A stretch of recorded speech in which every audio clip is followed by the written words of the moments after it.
May isang uri ng katahimikan na hindi nangangahulugang kawalan, ito'y tanda na may banal na bagay na naghahanda.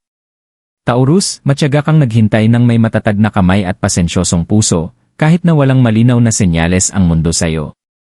Ngunit nakikinig ang universo. Ang pakiramdam mong pagkaantala ay mga pagkakaayos sa tamang panahon. Ang tila nakasarang mga pintuan ay banal na paghinto. At ngayon, may isang bagay na matagal mong inaasam na papalapit na, hindi maingay, hindi minamadali, kundi tahimik, tiyak, at tunay na para sa'yo. Ang Paskong ito ay higit pa sa mga ilaw at regalo.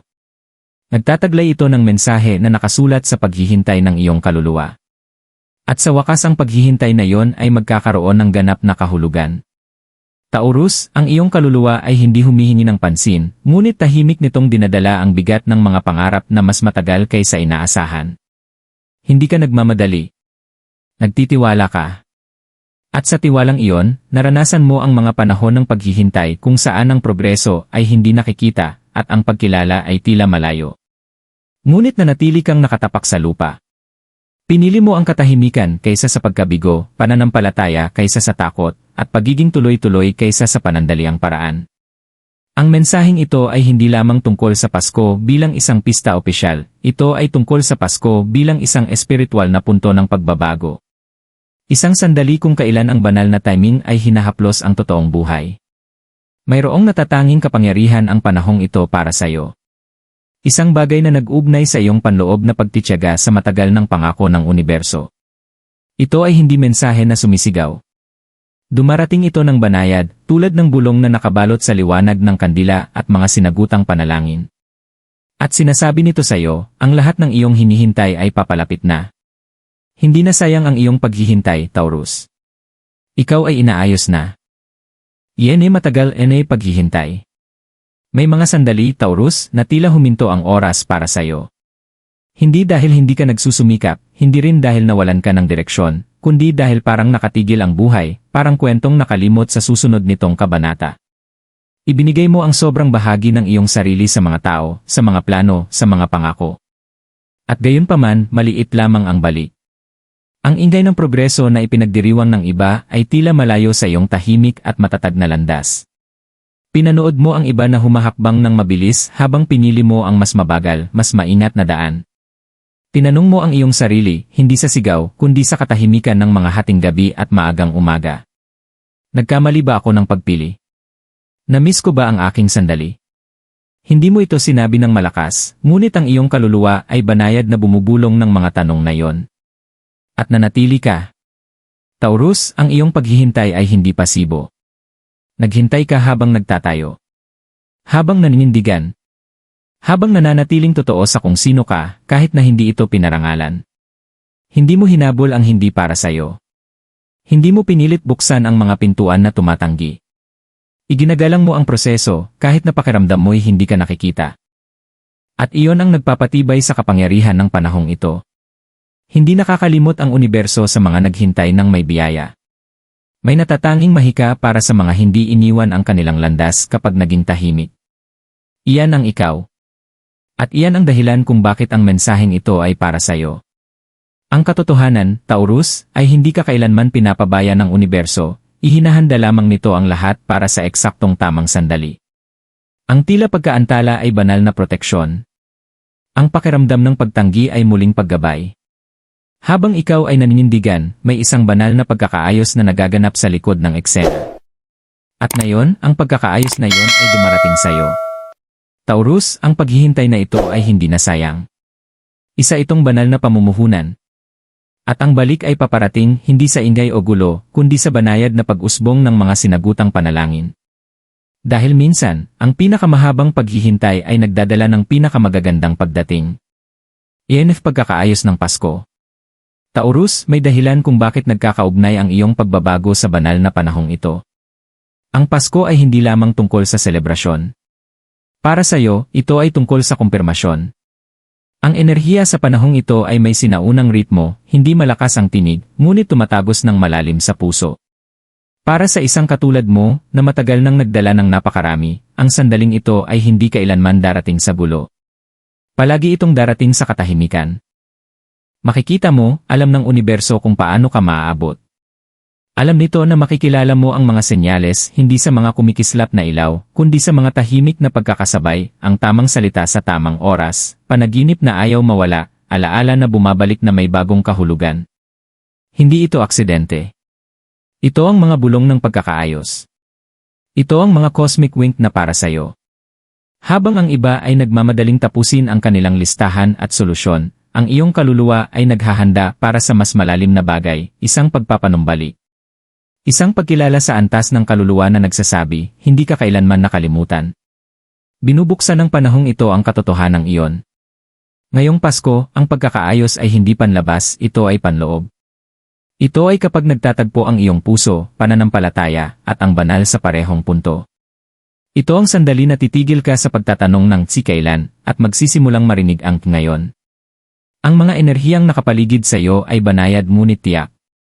Parang pagbagsak ng nyebe, tahimik, mabagal, ngunit nagdudulot ng pagbabago. Ganito dumarating ang iyong biyaya.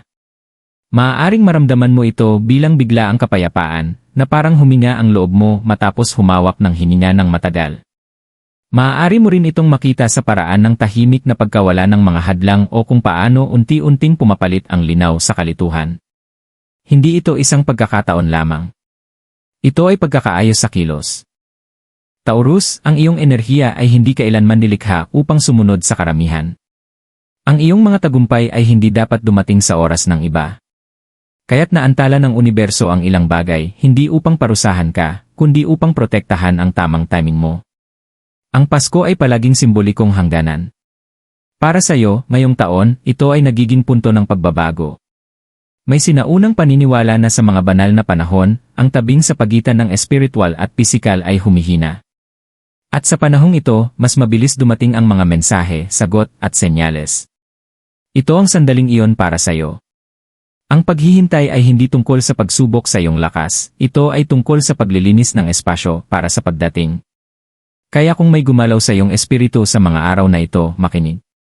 Kung maramdaman mo ang biglaang pangangailangan na magsindi ng kandila, magsulat ng liham, o banggitin ang isang pangalan ng malakas, sundin ang instinct na iyon. Tumatanggap ang iyong kaluluwa ng pagkakaayos na inihanda nito sa buong taon. Iyon ay regalo ng Taurus. Taurus, ikaw ay isang tanda na hindi humihingi ng marami. Hindi ka nagmamakaawa sa universo. Hindi ka humihingi ng pansin. Simple mo lang itatanim, didiligan, at maghihintay. Ngunit kahit ang pinakamalakas na kaluluwa ay natatanong paminsan-minsan, darating ba ang aking pagkakataon? Sa panahong ito, ang sagot ay tahimik na nagiging malinaw, darating ito at narito na. Ang regalong darating para sa iyo ngayon ay hindi maingay o dramatiko. Hindi ito nakabalot sa ginto o kumikislap sa glitter. Sa halip, ito ay darating sa anyong bagay na akma sa iyo, isang bagay na tahimik, matatag, at lubos na personal. Maaaring ito ay matagal nang inaasam na tagumpay sa iyong pananalapi, isang resolusyon sa isang relasyon na akala mo ay nawala na, o ang pagbabalik ng iyong sariling panloob na liwanag matapos ang mahabang panahon ng emosyonal na ulap. Ito ay hindi gantimpala dahil ikaw ay perpekto. Ito ay balik para sa pagiging totoo. Hindi mo binago ang iyong kalikasan para mapaligaya ang iba. Hindi mo isinakripisyo ang iyong mga halaga para sa mga panandaliang paraan. Nanatili kang nakaugat kahit na napapalibutan ng bagyo. At ngayon, ang mga ugat na itinanim mo sa pananampalataya ay namumunga. Mapapansin mo na ang darating ay hindi pilit. Ito ay pamilyar. Iyon ay dahil ang regalo ay isang bagay na alam ng iyong kaluluwa na para sa iyo simula pa lang, kailangan lamang ng panahon upang maabot ka. Minsan, ang mga biyaya ay dumadaan sa mahabang daan dahil ito ay hinubog partikular para sa naghintay. Taurus, ang regalong ito ay hindi lamang tungkol sa kung ano ang matatanggap mo. Ito ay tungkol sa kung ano ang ibinabalik nito sa iyong loob. Pag-asa. Kumpiyansa. Tahimik na paniniwala na ikaw ay tama sa pagtiwala, kahit na tila walang nagbabago sa ibabaw. Para sa iba, maaaring dumating ito sa pamamagitan ng isang mensahe, hindi inaasahan ngunit nakapagpapagaling.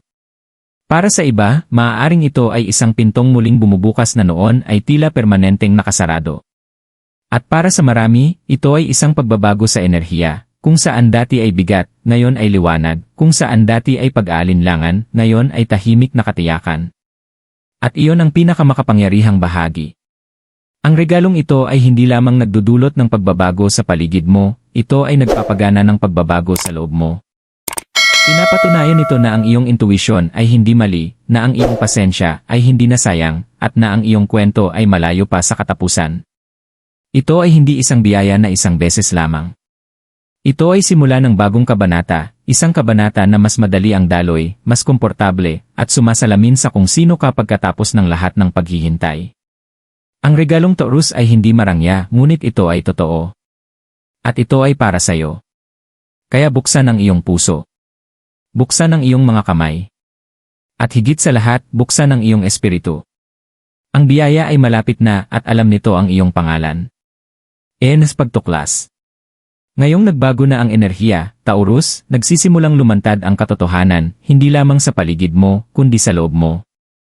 At narito ang pagtuklas na nakalaan para sa iyo, ang iyong paghihintay ay hindi kailanman walang laman.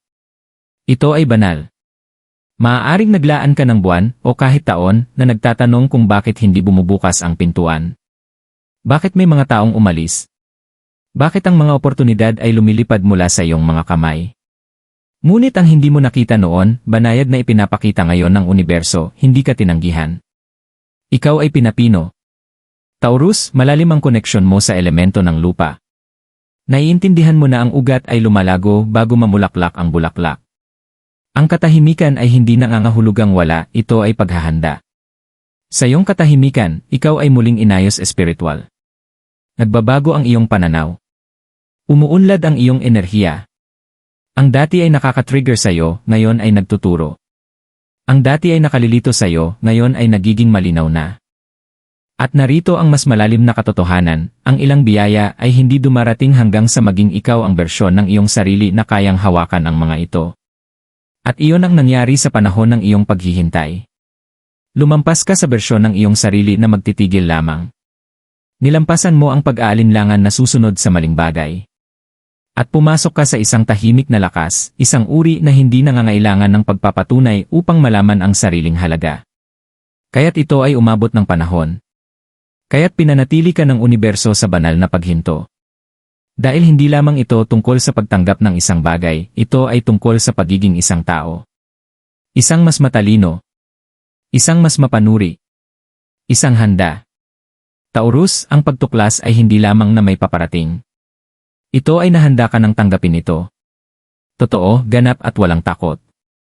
Ang panahong ito ng Pasko ay hindi lamang pagbabago sa kalendaryo mo, ito ay pagbabago sa iyong kamalayan. Ang paghihintay ay hindi ka binali. Ito ay bumuo sa iyo. Ang katahimikan ay hindi ka pinarusahan. Ito ay nagprotekta sa iyo. At ngayon, ang universo ay nagdadala ng kaliwanagan na hindi mo pa naranasan. Kaya huminga ng malalim. Magmuni-muni ng banayad. At tanggapin ang pangunawang ito, hindi ka iniwanan. Ikaw ay pinamunuan pasulong, maingat, sinadya, at banal. At ngayon perpekto na ang oras. Iyon ay mensahe para kay Taurus. Taurus, kung ang iyong kaluluwa ay nagdala ng mga tahimik na tanong, ito ang iyong sagot. Nais ng universo na malaman mo, hindi ka kailanman naging hindi nakikita sa banal. Bawat luha na pinigilan mo. Bawat hakbang na ginawa mo sa kabila ng pagod. Bawat pagkakataon na pinili mo ang pananampalataya, kahit mas madali ang pag-aalinlangan, lahat iyon ay nakikita. Lahat iyon ay banal. Hindi lamang ito panahon ng pagtanggap. Ito ay panahon ng pag-alala kung sino ka. Hindi ka narito upang habulin ang iba. Hindi ka narito upang magmakaawa. Narito ka upang akitin dahil sa vibrasyong iyong pinagyaman sa iyong katahimikan. Mayroong napakalakas na kapangyarihan ang iyong enerhiya ngayon. Ito ay magnetic, hindi desperado. Nakaugat, hindi nanginginig. At ang enerhiyang iyon ay ngayon tumatawag ng mga biyaya na nakalaan para sa iyo, hindi sa puwersa, kundi sa dalas. Ang mga pagkaantala ay hindi parusa. Ito ay paglilinis. Ito ay upang matiyak na ang darating na iyon ay hindi lilipas sa iyong mga kamay o magpapagod sa iyong kaluluwa. Ang susunod na darating ay mananatili dahil ito ay nakaayon sa kung sino ka ngayon. Ang mensahe para sa iyo ay ito, magtiwala sa iyong enerhiya. Magtiwala sa iyong timing. Magtiwala na hindi ka kailanman naghihintay ng walang dahilan. Naghintay ka para sa kung ano ang sayo sa pamamagitan ng banal na karapatan. At ngayon, ang sandaling iyon ay narito. Tahimik. Banal. Tiyak. Tanggapin ito ng bukas ang parehong kamay at may puso na sa wakas ay nauunawaan kung bakit kailangang mangyari ang lahat sa ganitong paraan. Taurus, habang nagtatapos ang mensaheng ito, hayaang manatiling bukas ang iyong espiritu. Hindi sa ingay ng mundo, kundi sa banayad na pag-usbong ng isang bagay na banal. Ngayong gabi, o sa anumang gabi na handa ang iyong puso, sindihan ang isang kandila. Hindi para makita ng mundo, kundi para maalala ng iyong kaluluwa. Huwag magsalita ng malalaking panalangin. Isang tahimik na katotohanan lamang, handa na ako. Hayaan ang liwanag na iyon na kumatawan sa bawat sandaling pinanatili mo ang paninindigan kahit mas madali ang sumuko. Ipagdiwang nito ang bersyon ng iyong sarili na naghintay ng may biyaya. Ang kandilang iyon ay higit pa sa wax at apoy, ito ang simbolo ng pagtitiyaga ng iyong espiritu. At ngayon, hayaan ang apoy na iyon na dalhin ang iyong hiling. Hayaan itong umakyat ng hindi nagmamadali. Alam ng universo. Naalala nito. At tumutugon na ito. Hindi ka papasok sa isang panahon ng pakikibaka. Papasok ka sa isang panahon ng suporta. Ng pagbabalik. Ng pagkaunawa. Kaya tanggapin ang kapayapaan ngayon ay hinahanap ka. Tanggapin ang biyayang sa wakas ay akma. At tandaan, hindi ka lamang nakaligtas sa paghihintay, nagbago ka sa pamamagitan nito. Nawa ang Paskong ito ay hindi lamang magdala ng mga regalo sa ilalim ng puno, ngunit magdala ng regalong kaalaman, ang lahat ng iyong hinihintay ay palaging sulit.